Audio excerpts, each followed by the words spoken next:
Hello and welcome to the Wormhole Podcast, episode 69. I'm Charlie Place, and joining me today is the author of A Fatal Gilded High Note, book 3 in a mystery crime series set in the US in the last year of the 19th century. This author is Professor of English and American Studies Emerita at Vanderbilt University. She has won many awards and honours in academia and published many books. Hello, Cecelia Tichi. Hello, Charlie. Glad to be here. It's lovely to have you. And I'm going to start on something that is not to do with your novels, if that's okay, because I saw that you taught American Studies, English literature, and there is context here with literature and country music that fascinates me. Could I ask you about where country music and literature meet for you? Well, I would say quite simply that my move in 1987 from Boston, Massachusetts, where I had been a scholar of the 17th century Puritan period and on up into what is now the Gilded Age, but Vanderbilt University beckoned. And that name, Vanderbilt, perhaps predetermined my work in the Gilded Age, since Vanderbilt is a cardinal name of the era. And so if you move to Nashville, you're moving to a city with a double identity. One is the Athens of the South. And that comes especially from an 1897 World Exposition at a large park in Nashville, in which one of the replicas was of the Athens Acropolis. And so there was a joke in Nashville, what's the difference between Athens and Nashville? And the answer is that our Acropolis is intact. So the Athens of the South, with all of the aspiration for classicism and, should we say, education and refinement. But at the same time, Twangtown became another identity as a capital of country music. And when I moved to Nashville, a friend gave me, was new at the time, Dolly Parton, Emmylou Harris, and Linda Ronstadt. The album was Trio, each of the three divas of country music, even though we know Ronstadt sang in other genres. But they sang their best country music. And my friend said, you're going to Nashville, you need to get into it. And so I did.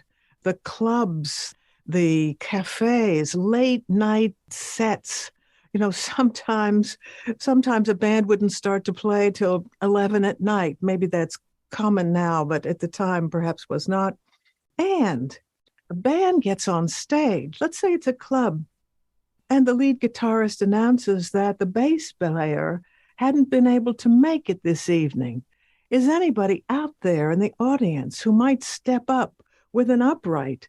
And by golly, isn't there? This is a true story. Remaining buildings from that World's Fair found itself in some disrepair. So there it was, covered with scaffolding, sort of looked like teeth with braces. The high school friends of my own daughter liked, scamps that they were, to climb that scaffolding at night. Well, one night in the wee hours, they looked out and saw a very small car making its way to the building. They saw someone emerge from the car, stretch out his hands, and sing a country song, and they realized it was Willie Nelson. They didn't know whether to applaud or be still, and they made the better choice. They stayed silent as Willie Nelson got back into his car. You know, he had been a songwriter here in Nashville, not successful as a singer, and he went off to Texas. But he would come back from time to time. And those boys up in the scaffolding just remembered they had had a lifetime memory in the wee hours that night. So the two towns came together that night, Twangtown and the Athens of the South. And by the way, I was able, through a lot of the sort of hard work you get into when you're an innocent and don't know what you're up against, to get a recording, a CD packaged with my High Lonesome book on country music. And just quickly, I'll say, the reason I was able to do such a book is that the more I listened to the music, the stronger came its connections to the traditions of American literature. That you have to go on the road, you have to leave your home place, but you cherish your home place. And out on that road, you realize you are lonely and you can't go home again. And that's, of course, the title of a well-known novel. So as I realized, the music and the literary tradition really do merge. And I would like to say something about that. And so I did. No, I mean, it was just something that really caught my interest when I was reading up about you and researching you. Country music, and I know in Britain it's becoming bigger now. Good. Yeah, no, it's definitely good. And there's some great artists out there, I know. We have to go to A Fatal Gilded High Note, what the majority of our conversation will be about. So, listeners, in A Fatal Gilded High Note, book 3 of the series, high society couple Roddy and Val DeVere have already solved murder cases in their 1890s New York and think they're done with all that. One day they go to the opera. Most people in their time go to the opera to be seen, but Roddy and Val go because they genuinely enjoy the opera. They turn up on time and everything. It's wonderful. During the performance, Roddy has to go and ask the people in the rented box next door to quieten down. And that was that, they thought, until Roddy notices some blood on the floor of their own box and the couple find one of their neighbours dead. Roddy and Val are now accidentally in place to solve another mystery.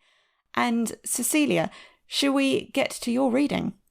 Sounds like a good idea. They are at the opera, and they are in the Diamond Horseshoe of the Metropolitan Opera House. New building, fairly new. It was ridiculed architecturally as a yellow brick brewery, but inside, in the Diamond Horseshoe, the jewelry glittered. And Val, who is a silver heiress, asks her fifth-generation New York Knickerbocker husband about Don Giovanni. And here I start to read.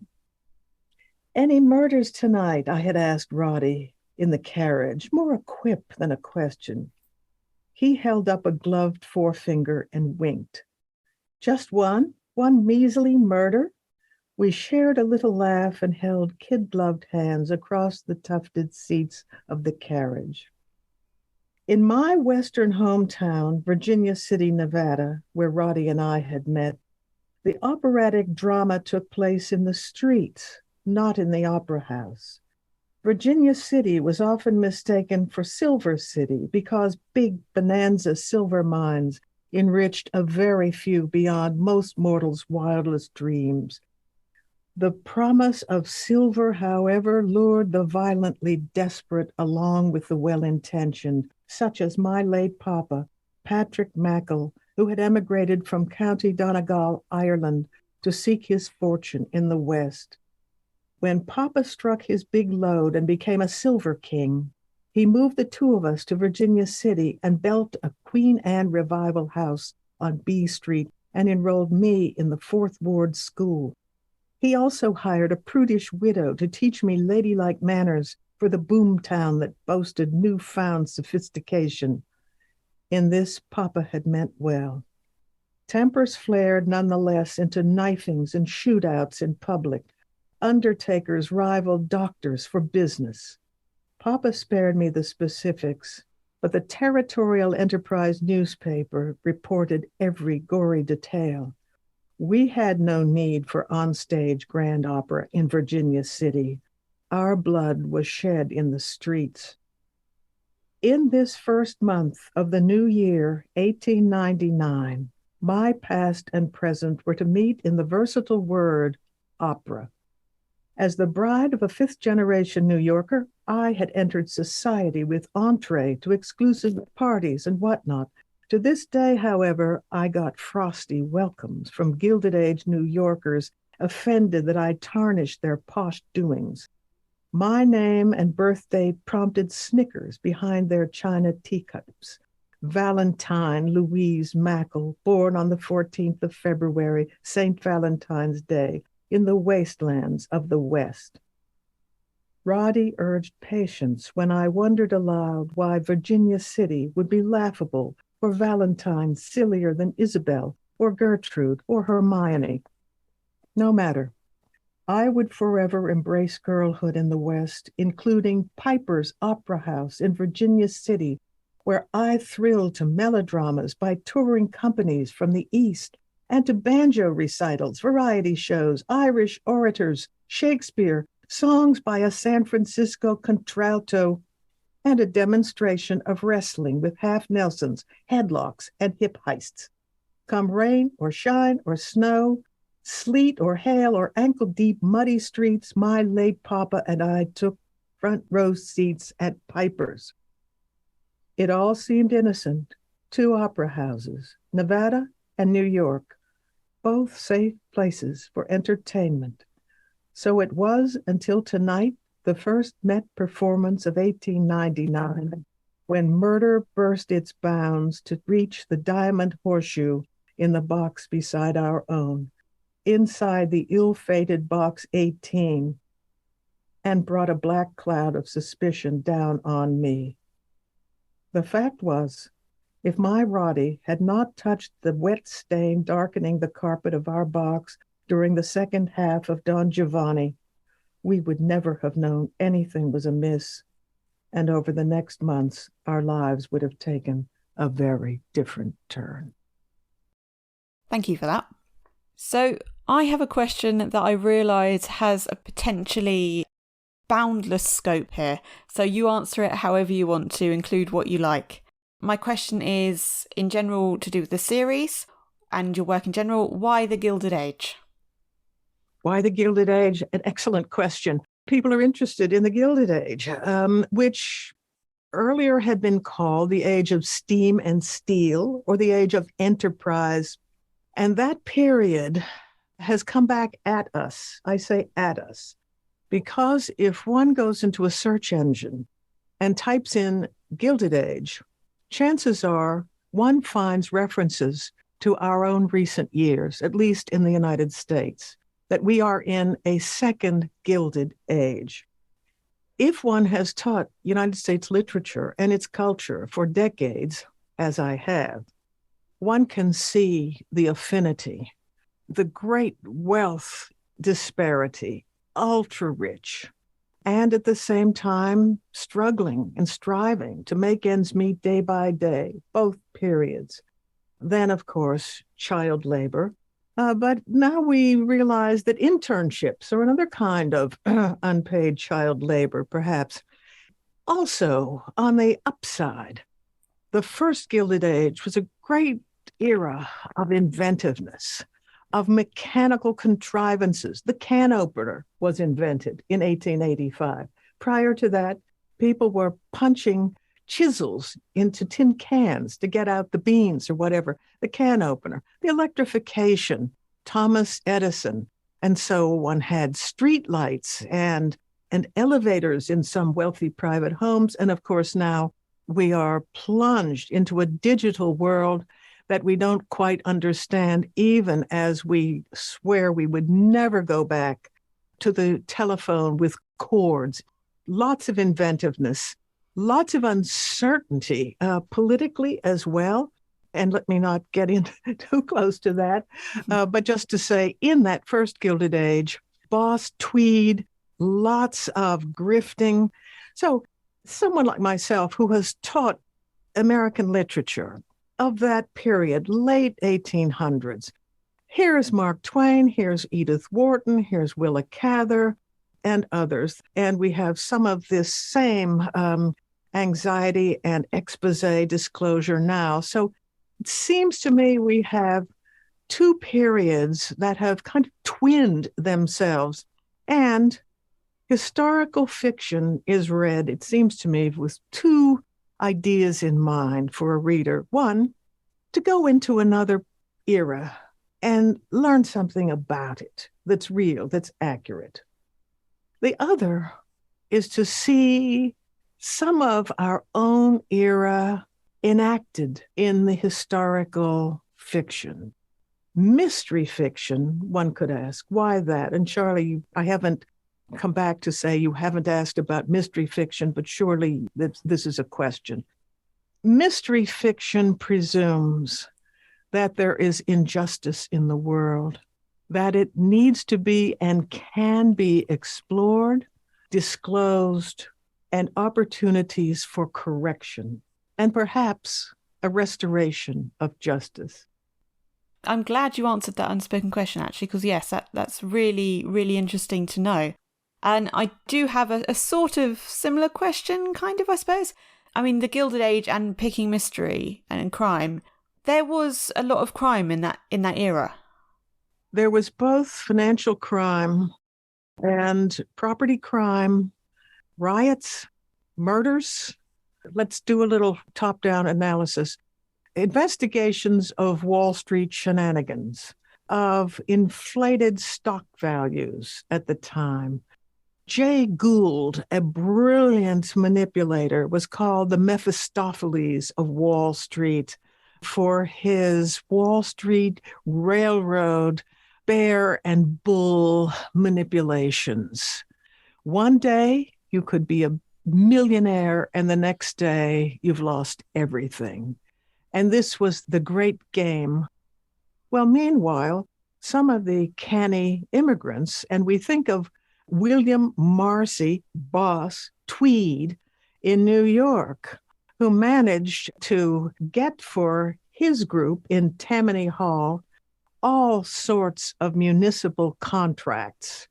And he skimmed millions, finally, to be taken to court, prosecuted, and found guilty. But it was hundreds of millions by today's standards, all for such things as sewers, street lights, paving, this sort of thing. So we had at the very top of the social scale, the Wall Streeters with yachts and palatial mansions along Fifth Avenue, including Mrs. Astor at 841 Fifth Avenue, and the women spending all this money. And we had the immigrant grifter, Boss Tweed. And then there's a section of New York City called Five Points, a section of San Francisco called the Barbary Coast. Your life wasn't worth much. Gangs with sweet names. The Lily Pad Gang, doesn't that sound harmless? But oh no, armed to the teeth, ready to do a job. How much would it cost? There was a price sheet for a slashed cheek. That might run you $10. For a fatality by gunshot, it might cost $50. And if the circumstances were difficult, the price went up. And then another sort of crime, and I've in my latest of the series, which is a deadly gilded free fall, and it's just out. The issue is of crime by the contamination deliberately of food, beverages, and medicines. Liquors, for example. Did you think you were getting gin? Maybe you were getting not juniper berries, but creosote. Did you think you were having bourbon, one of the brown whiskeys? Perhaps it was flavored with formaldehyde. And although in the United States, the era of prohibition in the 1920s is most prominent for the contamination and dilution of alcoholic beverages, it was going on in the Gilded Age rampantly. There was no regulation or very little to speak of, and certainly no federal regulation. And it wasn't until 1907 that Upton Sinclair's novel, The Jungle, became a bestseller and forced Congress to enact the legislation that across state lines called for inspection of meat, of beverages, including alcohol, and of medicines. So there was crime all over the place, all over the country, and you're on your own. So for any mystery crime writer or true crime writer, it is a fertile field. Yeah, I mean, it certainly sounds like the specifics of your book could well have happened. My silver heiress, Valentine Mackle, Val de Vere, her married name, Val de Vere is drawn from two figures. John Mackey was an Irish immigrant who worked for a while in the Brooklyn, New York shipyards and then went west. Very smart man.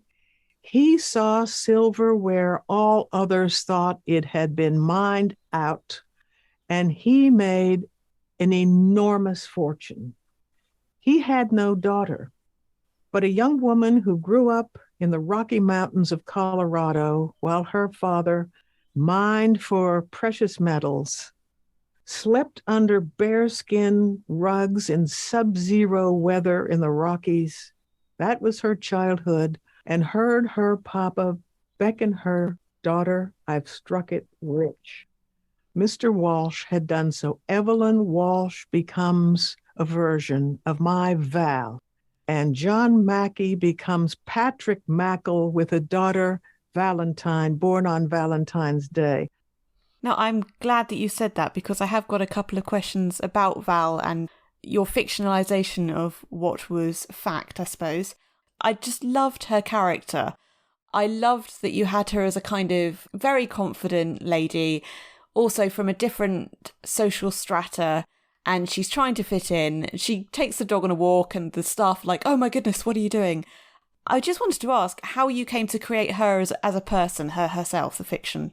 I think I'm reluctant to be this personal, but I would say, perhaps like many of us, I have felt on a number of occasions like fish out of water.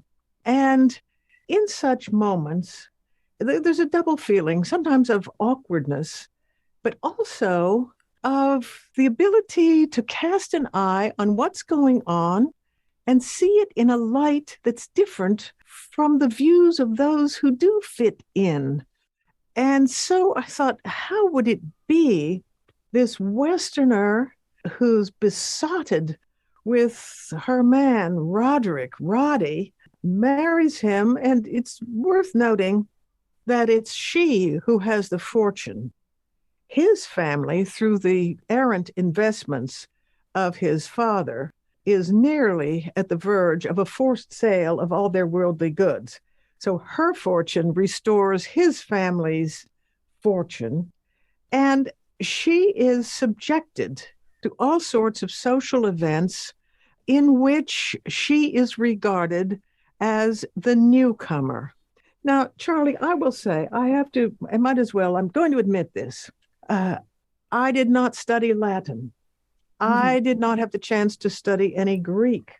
So if I am in a group in which well-educated friends, associates, coworkers, colleagues are dispatching to one another well-known Latin phrases or lapsing into the spoken classical Latin, the best I can do is sort of improvise as if a stand-up comedian were among them.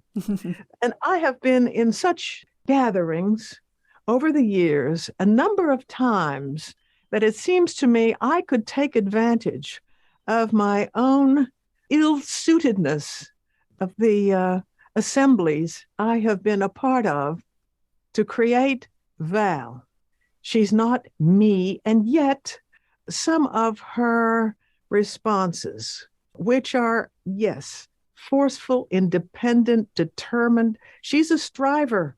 And I think it's useful that her Roddy has rejected the life of the idle rich.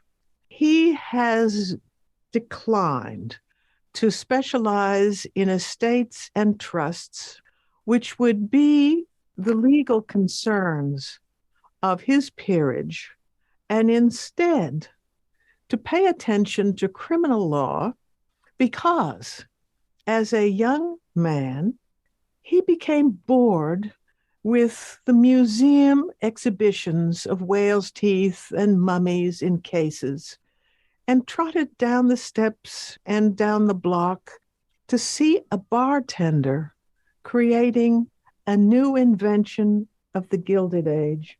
And indeed, cocktails were an invention of the Gilded Age.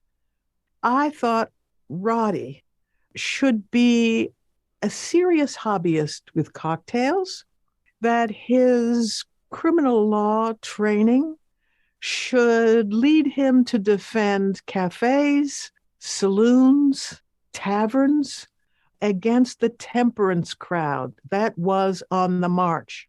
So just as Val is something of a misfit, but strong and resilient, her husband, he also has developed a skill, and he and Val each then are both in and outside of the society they occupy.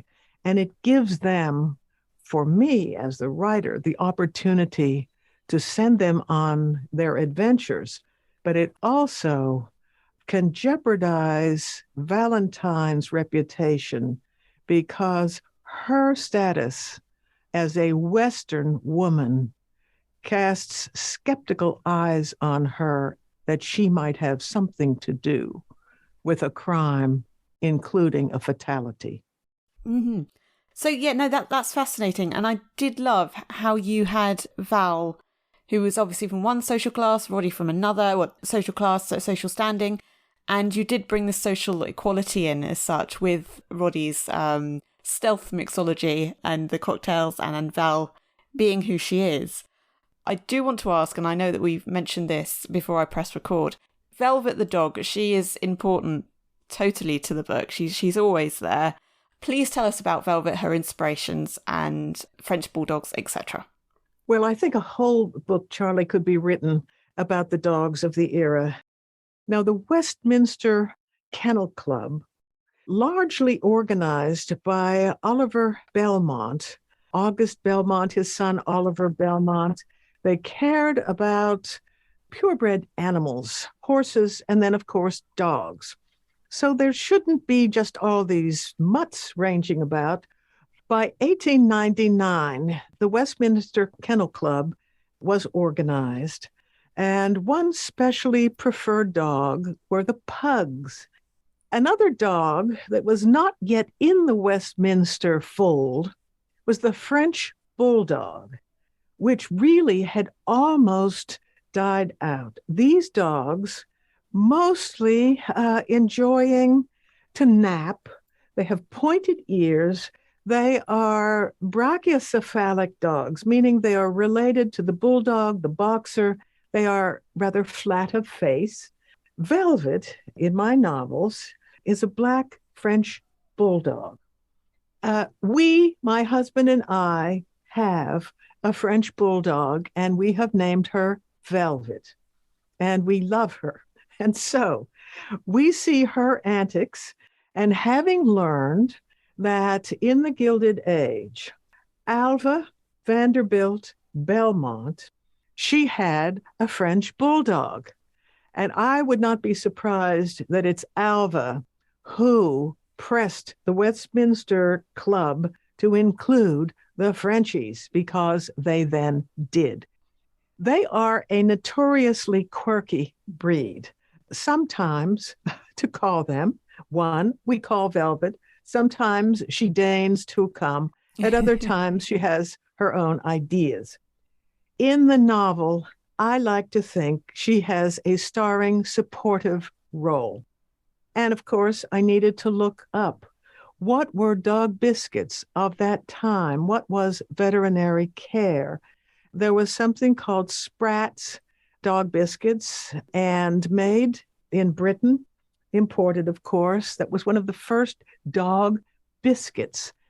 It matters that there be a warm, fine, friendly pup, and we love her, and I really enjoy dispensing her. And I have to say, I've taken a few photographs, And as a member of the Gilded Age Society on Facebook, I have posted a few photographs of velvet in conjunction with my novels. So thank you for asking. I like seeing her in the house, seeing what she does. She likes tummy rubs. So into the novel, Velvet is rolling over for a tummy rub when Val and Roddy come home. So that is, I hope, enough of an answer. Yeah, no, it's lovely. And that's partly why I asked the question, because you can feel that she is a character. You know, you can feel your particular individual interest in her, which absolutely shines from the book. You have mentioned it as book 4. Can you tell us about A Deadly Gilded Freefall? Well, as you know from the other books, there are places in the story in which Val and Roddy have to do some traveling. A law school classmate of Roddy's, whose wife died fairly recently, has come from Chicago to ask for Roddy and Val's assistance. This man's wife has tumbled down the staircase in their house just outside Chicago. Okay. I suppose the million-dollar question, as it were, will there be a 5th book in this series? Well, I'm on chapter 19. Ah. And this book will be called A Gilded Drowning Pool. 10 more chapters and we'll see what happens. Very exciting. Brilliant. Oh, I look forward to seeing that come onto Amazon and all that and hear about it. That's great. So I suppose that question that I've been holding on to, Val, her character, her progression, how is she going to progress as a character going forward? I suppose particularly what I'm wondering is she going to be able to break through the kind of boundaries that she has from Mrs. DeVere? Is she going to be able to maybe get a new housekeeper, that kind of thing? Get rid of Mrs. Thwaite, yes. who's really a spy for her mother-in-law. Well, it will be 5 books in, and that's a crucial question that faces any author of a series. The development of the characters. This issue is very much on my mind. One, I have decided that Val and Roddy might like to have a family, but for the sake of mystery fiction, probably should not. Their good friend, Cassie and Dudley Forster, have 2 children who are growing up, who feature in the novels, will continue to feature, and they need to grow up. But I am wrestling with this very question, and I'm thinking beyond. There will be number 6 that needs to go back to Newport, and what will have changed. And that is something I am stewing about. In the middle of the night, if I'm not listening to the BBC, I'm pondering exactly what you have asked. Well, I look forward to seeing your answer, how you decide to move forward and what you do. That's definitely going to be interesting to see where you take it and your decisions there. Cecelia, it has been lovely having you today. It may sound obvious considering how I introduce you and who you are, but my goodness, you know so much. And yes, thank you so much for being here today. It's been lovely. My pleasure. Links to purchase A Deadly Gilded High Note are in the episode description. Thank you very much for listening. Please do share this episode with anyone you think would be interested in it. The Wormhole Podcast, episode 69, was recorded on the 12th of September and published on the 26th of September 2022. Music and production by Charlie Place, with Cecelia's audio recorded by Brian Smokler of Vanderbilt University.